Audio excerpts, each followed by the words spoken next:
ఈరోజు ఫార్మసీ రంగంలో అంత ప్రైవేటీకరణ జరిగింది. 25 పైసలు పడే టాబ్లెట్లను కూడా 100 రూపాయలు అమ్ముతున్న నేపథ్యం. దీనిపైన విజిలెన్స్ అధికారులు ఎన్ని దాడులు జరిగినా కార్పొరేట్ ఫార్మసీ సంస్థలపైన చర్యలు తీసుకోలేదు.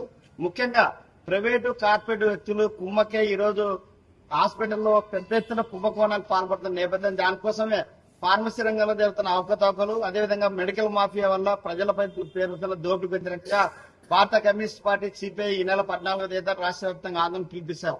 ఉదాహరణకు కరోనా టైంలో మాస్కుల మాఫియా, అదేవిధంగా శానిటేషన్, ఇతర మాఫియాలతో కోట్ల రూపాయలు ఈరోజు దండుకోవడం జరిగింది. ఇప్పుడు కూడా ఏదో ఒక రోగం పెట్టి ఈరోజు హాస్పిటల్కి వెళ్తే వాళ్ళకి చిన్న జబ్బైనా 1000 రూపాయలు బిల్లు వేసి ఈరోజు ప్రజల నుంచి దోపిడీ చేస్తా ఉన్నారు. అదేవిధంగా మన రాష్ట్రంలో ప్రభుత్వ రంగంలో మెడికల్ కాలేజ్ కావాలంటే పీపీపీ విధానంతో ప్రైవేటీకరణ చేయడానికి ప్రయత్నం చేస్తున్నారు.